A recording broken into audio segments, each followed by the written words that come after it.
Good morning, or afternoon, or evening, or night, depending on your time zone, and welcome back to another exciting episode of Intro to Philosophy. This is Unit 2, Lecture 5, and we're going to be continuing our investigation into another side of our question, why be moral, as part of our continuing ethics unit. Our reading for today is Egoism and Altruism, a critique of Ayn Rand by Louis Pojman. And for the record, I have no idea if I'm saying that name correctly, so if your name happens to be Pojman, or you know a Pojman, and I'm mangling that terribly, I deeply apologize. But Pojman is my best guess, and that's what I'm going to be working with. So, today, we're going to be using our usual format. We'll do a brief recap of our current questions so we can put our reading in context. We're then going to do an overview of the big positions that are covered in today's reading, egoism and altruism, and then we're going to do our usual step-by-step investigation of the argument in detail, in this case, Pojman's argument and article. So, let's get to it, shall we? Not waste any time. So last lecture, we introduced a new question to our ethics investigations. Why be moral? And this is basically just the question of why should we follow the commands and rules of morality when they quite often cost us quite a bit personally, either in opportunities or actual harm. And to look into it, we read a selection from Plato's Republic. This is a big classic of philosophy, and although it's largely a discussion about the nature of justice, our selection focuses on a primary challenge. Why should somebody be just? Why should they be moral if being so brings them absolutely nothing, or actually makes it worse? And so we compared the positions of a couple of characters in the Republic, Socrates and Glaucon. Now Glaucon argued that no one should be just or moral if it brings you absolutely nothing.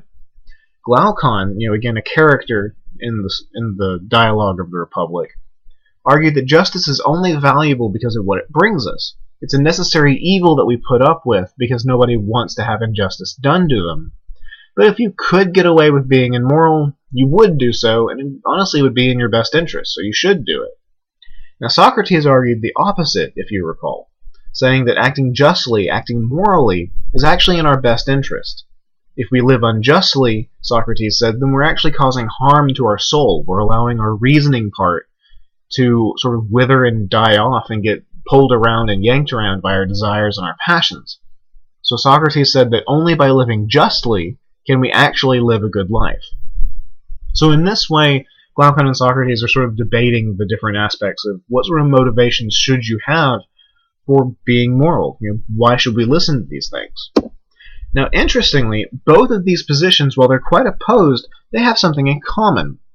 Both of them assume that when we're talking about how best to live our lives, our focus should be on what kind of things benefit us the most. See, if you remember, ethics largely covers a couple of different big kinds of questions. Some of them have to do with what actions are right, like when we talked about trolley cases or other, moral-type dilemmas. Whereas the other question is, what sort of life should I lead? And the why be moral question is tied to that. It's asking why should I live a moral life, and my goal to live, a good or a decent life? And in order to answer it, Socrates and Glaucon both appealed to self-interest. They both argued that we should be focusing on what sort of things benefit us. Now Glaucon obviously argued this way when he claimed that we should only be just when it benefits us. But even Socrates, who's arguing on behalf of justice and morality, still focused on the long-term benefits that justice has for us. Now, those benefits don't come from side things. Socrates still said that justice was worthwhile in and of itself. That was because the benefits that come from doing justice are part and parcel of the activity. You don't have to get some third extra thing in order to gain any benefits from it. You can just do justice and immediately and directly benefit in some way. And it's those benefits that make it worthwhile and good for us. So this ends up bringing out an interesting question, an interesting side to the why be moral debate. And this is something I think is actually worth investigating. So when I chose the book, I chose readings that included this sort of thing, and I want to spend a little bit of time on it. And this question arises quite a bit when you use what I sometimes call the Mythbusters approach to philosophy. We take the same sort of approach that happened a lot on that TV show while it was on. That is, how far can we take this before it explodes? Now, this is a lot more fun on television than it is in philosophy, because philosophy, unfortunately, has no real explosions. So we can't, just strap rockets to free will or something like that and see how far it works. Instead, what we do is we can push an idea to its extreme consequences and see at what point does that idea break down. This helps give us a limit, or helps us understand the limits of an idea and of rationality, and to see how plausible something might be. If it's a little too easy to push to absurdity, well, then maybe we shouldn't be believing this idea. When you do this sort of thing to critique an idea and show that an idea is faulty, it even has its own name in philosophy, a nice fancy Latin title called reductio ad absurdum, or reduction to the absurd. And you've seen this sort of thing before. It's something like when you take an idea and you start taking it to ridiculous lengths to show that the idea is kind of silly, that you shouldn't be saying such things. Like, suppose I were to say that, all United States Republicans worship Ronald Reagan.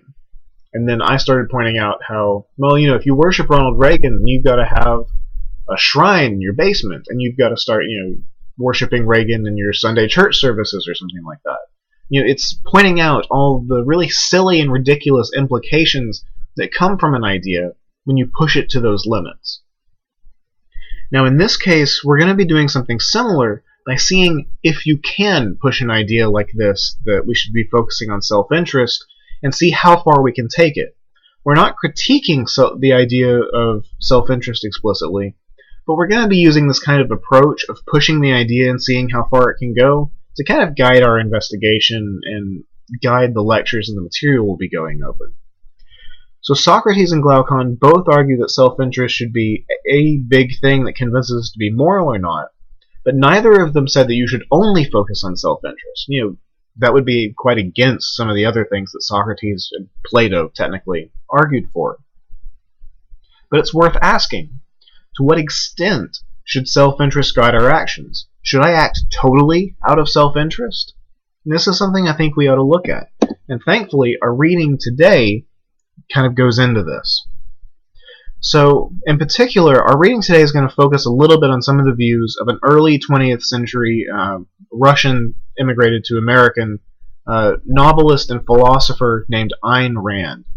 And I say philosopher because although she's not a professional philosopher, she herself considered herself to be doing quite a bit of philosophy, and her ideas are usually debated in philosophical contexts, but primarily she was a novelist. She wrote a couple of very particularly well-known novels, I think the biggest of which is Atlas Shrugged, followed by The Fountainhead. And these ideas are ones that are taken very seriously in a wide part of Western society.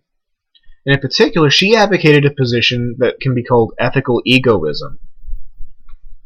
Now, simply put, ethical egoism is the view that what's morally required is to pursue your own self-interest, and absolutely nothing else. So it's the idea of taking this, we should be acting out of our own self-interest, to probably what's its most logical extreme. That acting in our self-interest is the only thing that we should be doing, and anything else that would be going against our self-interest is going to be immoral. And this may sound a little crazy, but Ayn Rand's been taken very seriously in some parts of the world.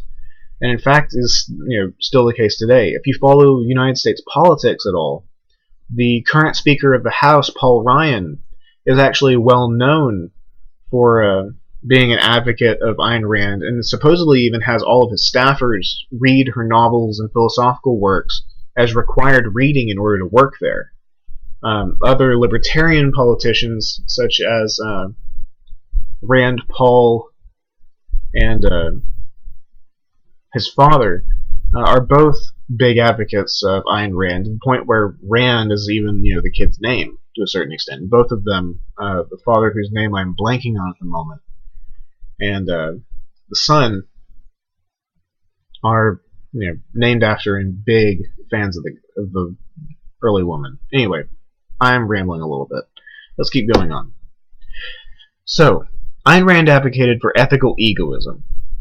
Now, at first glance, prima facie, if you want to use the Latin, this seems like it might be the logical extension of the ideas presented in Plato's work. If what's supposed to guide our actions is my own happiness and self-interest, then it seems like in all situations I should really be trying to pursue my own happiness. If that's the big thing I should be focusing on, then really it seems like I shouldn't worry too much about the other things. If all it takes to live a good life is to focus on my self-interest, then it seems like I should maximize that to a certain extent, right? And Rand is going to, go with this type of idea. Rand even goes so far to say that because altruism, that is working on behalf of others, is going to require sacrificing your own interests, because it involves getting rid of self-interest, or at least not acting on it, a rational person would recognize that altruism is actually morally wrong, that it's something that's evil and immoral. However, for most of us, this is probably going to seem pretty counterintuitive, because most of us are going to think that things like compassion, mercy, self-sacrifice, duty and obligation to others, these are all things that are, core components of morality. And any idea about morality that excludes these is going to be sounding a little crazy, probably. But there's a little bit of a dilemma here. There's a tension between these two ideas, between egoism and altruism. Because if I include things like compassion and self-sacrifice, then does that mean that I have to abandon the kind of motivations that both sides of Plato's debate endorse? There's this tension. It seems like I have to pick either being an egoist or being an altruist. I either act for my own interest or I have to act on behalf of others and ignore myself. And this seems like a dilemma. A dilemma literally means two horns. You're being attacked from two different sides and you don't want either of the horns. Either one will stab you. So you're kind of stuck between a rock and a hard place, between two bad choices. And this is where our author actually comes in and where the main part of the article structure comes from. Louis Pojman is our author today, and he's actually even one of the editors of our book. And he tackles this dilemma and critiques Rand at the same time. He's going to argue that Rand is mistaken about the nature of egoism and altruism, and that we shouldn't be ethical egoists. That he doesn't want to abandon self-interest either. You see, he's going to argue that Rand is presenting a false dilemma. That is, something that's not really a black and white choice between pure egoism and radical altruism. And a false dilemma is the technical name for a bad argument that tries and say, well, you have to do either X or Y, and that's it. It's the sort of thing that shows up when you hear things like, you're either with us or against us. The common English saying. There are other options than just being on the side or being one of the enemies. You can remain neutral, you could not have an opinion, you could be sort of in agreement but think that there's some issues going on. There's a lot of other choices than just those two. And this is what Pojman's going to end up saying about Rand. Rand's presenting a false dilemma, and we don't have to just pick between pure radical self-interest and pure self-sacrifice. We can do something closer to, a middle ground. And this isn't necessarily right, but it's probably a lot better than either extreme, according to Pojman. Now, to accomplish this argument and advocate for this position, his essay is going to proceed in two different parts. In the first section, Pojman offers and evaluates 4 critiques of Rand's version of egoism. In the second half, Pojman's going to consider evolutionary as social argument as to why altruism can still actually benefit the individual, why altruism can actually be in your own self-interest. So, in the spirit of our usual pattern of things, let's start taking some time and go into each of these arguments and steps in some detail. And if you have any questions about the positions we've talked about or who these people are, now's the time to pause the video, record your questions, shoot me an email. I'll be more than happy to help. Alright, let's move on then. So, step by step, first half of the article, the 4 critiques of Rand. Now, Pojman's first argument against ethical egoism is the inconsistent outcomes argument. This is the first one he's going to look at. And the inconsistent outcomes argument goes something like this. Moral principles must be categorical and universal. That is, they've got to apply to everybody, which seems like a pretty legit thing to say so far. I must universalize my egoist desire to come out on top over Tom, Dick, and Harry. That is, if moral principles are going to be universal, then if I'm an ethical egoist, then I need to universalize my principles, saying that everybody should be an ethical egoist. But if I universalize those, I must also prescribe Tom's desire to come out on top over Dick, Harry, and me. Because if everybody's going to be an ethical egoist, then Tom is going to be an ethical egoist, and he's going to want to say that he should come out on top. He should pursue his interests over everybody else's. Therefore, I have prescribed incompatible outcomes, and have not provided a way of adjudicating, deciding between conflicts of desire. In fact, I have said nothing, or so the argument goes. Essentially, ethical principles must apply to everyone, and egoism says that everyone should pursue their own interest at the expense of others. And this kind of gives us inconsistent obligations. I have to put my interest above everybody else's, but if ethical principles are going to apply to everyone, like most of us think we should, then I also have to make Tom's interests above mine, because that's how the egoism works. So it seems like I should put my interest first, and I should put Tom's interest first, and I should put Dick's interest first, and so on and so forth. So I don't know what I'm supposed to do. Now, this would be a pretty, rough critique of Rand, by showing that if ethical principles are supposed to guide our actions, this is a pretty crummy way to try and guide us. But Postman points out that this argument doesn't work. You see, the egoist has a really easy reply. Consider something like a game of sports, football, American football, soccer, or just football to most of the world. Pick whatever game you like. You can recognize that your opponent should do something, X, in order to win, and that you should do something different in order to win. But there's no inconsistency going on in recognizing that you should do different things, because you don't actually want X to happen. You want your opponent to do something else. Suppose you're playing chess and you find out that, or you discover, and therefore know, that your opponent should move their knight to a certain square, and that you should do something to stop this. There's no inconsistency in saying that people should be doing these things, because you don't want that knight to move in that way. You want them to make some other terrible mistake and let you win. So while there may be problems with egoism, this inconsistency thing isn't really an issue, Postman points out. It's a possible critique of Rand, but it doesn't quite work. Simply because we can avoid the inconsistency by showing that there's a difference between saying you should do something and actually wanting it to happen. But with most moral things, this is something that we can avoid. So we go on to other arguments. Now the next argument Postman considers is called the publicity argument. And this one actually starts posing a few problems for egoism, along with the next two arguments as well. So this one essentially argues that egoism would require an egoist to keep the truth about morality secret. Remember, we're trying to investigate what's true about morality, the way people should actually be thinking. So suppose that we were able to prove that egoism is actually the correct moral view, that everyone should be pursuing their own self-interests. Now, if everyone knew that they should be ethical egoists, then that would make it a lot harder for each individual person to achieve their goals. It's a lot easier to get what you want when you're the only one playing that sort of game. You can take advantage of others and they don't know any better. Therefore, an egoist's best chance at succeeding at fulfilling their self-interest is to be the only egoist in the room. It's to try and have everybody else be altruists and you just take advantage of them. And this seems like a problem because if we're going to be finding out the truth of ethics, then we should be sharing and explaining those kinds of rules. It's the sort of thing that people should know. Ethical principles seem like they're the sort of thing that should be made public and shared with others. Therefore, this one is a kind of inconsistency. On the one hand, ethics seems to demand of us that we should be sharing and teaching each other the truth about morality, but on the other hand, egoism seems to say that you should keep the truth to yourself. That you should keep these kind of things secret, and that publicity is actually bad for you.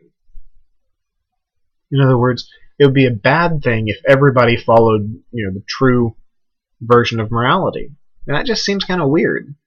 And therefore, according to Postman, is a pretty decent critique of Rand. It's at least one reason to not endorse this kind of position. Now, the third and fourth arguments are different, but they're somewhat related, so we'll actually tackle both of them at once. So the third argument is what's called the paradox of egoism. And it argues that there's a potential paradox that is an irresolvable puzzle somewhere in egoism. And these two arguments, the third and fourth, both have to revolve around friends, and this is where the puzzle lies. You see, in order to be happy and fulfill their own interest, it may be simply a fact about human psychology that an egoist will eventually need friends. We're social creatures. We've got to interact with other people. However, being a friend seems to require at least occasionally putting your own interests aside for the sake of others. In order to be a good friend, sometimes you have to prioritize them. Otherwise, you're really not much of a friend and the relationship won't last. Therefore, it seems like an egoist is supposed to both pursue his own interests and sometimes not pursue them. So it seems like there's, some days an egoist and some days not. And that seems kind of inconsistent. If we're talking about ethics, if we're talking about things that should guide life, then that seems like you should be an egoist all the time. So there seems to be this puzzle that we can't really figure out, that we can't solve or navigate between. And the argument from counterintuitive consequences, the fourth argument, approaches a similar subject, but from a slightly different angle. You see, because egoism requires that we put our interests above all others, it seems like it would be wrong to help others at our own expense. That's exactly what Rand argues. Thus, unless helping others benefited us in some way, it would be wrong to benefit others. And that seems like a crazy implication of egoism that we cannot accept. It seems like we should benefit others at least a few times, even when it doesn't benefit us. If your dying mother, is next to you on the road and you should, have the opportunity to do something for her, even though it doesn't do anything for you, it seems like you should help your mother. That seems like a rather direct thing that we can know about morality. There's not a whole lot of puzzle there.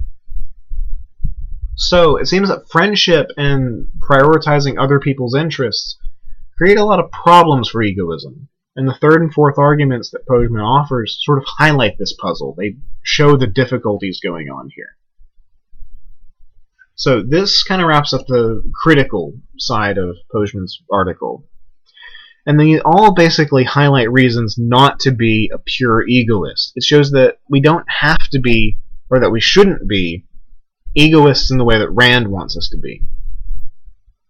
But Postman doesn't want to say that we should just turn into pure altruists either, because that seems to be a little against the kinds of things that Plato and a few other people talk about. So, Postman actually borrows from biology to give us an argument that we should be something closer to the middle, and show that we don't have to endorse Rand's other option, that is pure self-sacrifice that ends up spending our entire own lives to benefit others. And so Postman actually borrows an argument from Richard Dawkins. Now Dawkins is known largely nowadays as an amateur philosopher of religion and advocate for atheism. And for all of you who are fans of Dawkins out there, I say amateur for a reason. He's not a professional philosopher, and his arguments honestly aren't that great all the time. There are wonderful arguments for and against atheism, but Dawkins usually doesn't give the best ones. However, Dawkins by profession is an evolutionary biologist, and he's an amazing biologist. He's well known for a reason. And so Dawkins, in one of his 1970s books, The Selfish Gene, actually includes an argument showing how evolution, how nature, can actually give us evidence that altruism and benefiting others can be in our own interest as well. Now, evolutionary biology here isn't proving that we should be altruists. It simply is describing the way nature works. It's not saying anything about the way it should work or what kind of things we should be believing about morality. However, it does give us some good evidence that we don't have to endorse the extremes that Rand offers us. It instead shows that it's possible to adopt some sort of altruism and still work towards self-interest. So let's take a look at this argument. This is the one that Postman's offering based on Dawkins' research. So, this is the point in the lecture where you should be really appreciative that you're actually watching the lectures instead of just looking at the PowerPoints on Blackboard, because these next few slides will probably mean nothing to you without the voiceover. So, suppose that we're looking at a community of animals. Let's say birds in particular. The pig on your right is actually just a very, very ugly bird for our situation, but I didn't want to malign any of the birds from the game, so we went with the pig instead. Anyway, suppose you have a community of birds. Now, birds are prone to certain parasites that are detrimental to their health, so it's necessary for a bird to survive to be groomed at various times to get the parasites and little bugs cleaned off. Now, suppose in our little society of animals, our little community ecosystem, there are two kinds of birds. There are suckers and there are cheaters. Now, suckers will groom anybody whatsoever. they will go over to another bird and get all the places that they can't reach and get the parasites and bugs off of them, thus performing a necessary service for the other bird. They can't do it themselves. None of these birds can. But they'll do it for anybody. That's why Dawkins and Postman call them suckers. Now, the other kind of bird is known as a cheater in this argument. Now, a cheater still needs to be groomed, but they're a lot less nice about it. Cheaters will only let themselves be groomed by others, but they won't ever groom another bird. So they'll wallow around and they'll get parasites and they'll let others clean those parasites off, but they never actually go to any effort to clean parasites off of other birds. So one of these kinds, the suckers, they clean parasites off of everybody else, no matter what, and the cheaters clean parasites off of nobody, but they do get cleaned off. Thus they kind of cheat the system a little bit. Now, if you have an ecosystem of nothing but suckers, things work out pretty well. Everybody cleans everybody else, and so they all get the necessary grooming they need to survive. And so the society sort of, does just fine. If you have a society of nothing but cheaters, however, things don't work out so well. You see, nobody's grooming anybody, because cheaters only let themselves be groomed. They never actually do any grooming. So this means that if you have an ecosystem of nothing but cheaters, every single one of them will get parasites and die at some point, because nobody's cleaning each other. And they can't do it themselves. Now, something interesting happens if you actually have a combination of the two. Suppose you have a population of all suckers that has a mutant cheater arise in the middle of it, because natural selection and evolution and all those other wonderful things that are true about biology, they allow for mutations to happen just randomly in the course of nature. So suppose you have an ecosystem in which a cheater randomly arises. Now here you have an entire ecosystem of suckers and one cheater to sort of exploit them, to cheat the system with. Now in this situation, the cheater does very, very well, because all the suckers are grooming everybody, so the cheater gets cleaned, and there's so many suckers that he can laze about and do nothing, and it all works out just fine. He can spend all of his time and energy building nests, finding mates, and doing all those sorts of interesting bird things. So, in a society of mostly suckers with very few cheaters, cheaters do well. The problem arises when there's a lot of cheaters. You see, as cheaters do better and better, they start multiplying, and they'll start multiplying like crazy, because they have all this time to be fancy and sexy to the other birds. Now, eventually this causes problems. You see, as the cheaters multiply, there's no longer going to be enough suckers getting groomed to survive. Eventually the suckers will start slowly succumbing to parasites. And as the suckers start dying off, now there's not enough birds to do all the cleaning. And since cheaters don't do any cleaning, they don't do any grooming, then the cheaters will start to get sick and die off. So now all the birds are slowly dying and getting wiped out. So, why are there any birds whatsoever, you might be asking? Because this seems like a pretty plausible scenario out in nature. Well, it turns out that nature has a third variety of bird as well, and these we can call grudgers as part of the argument. Now, a grudger will clean other birds. He's not like a cheater, he's not that selfish. But they still hold a grudge if the other bird doesn't clean them back. Thus the name.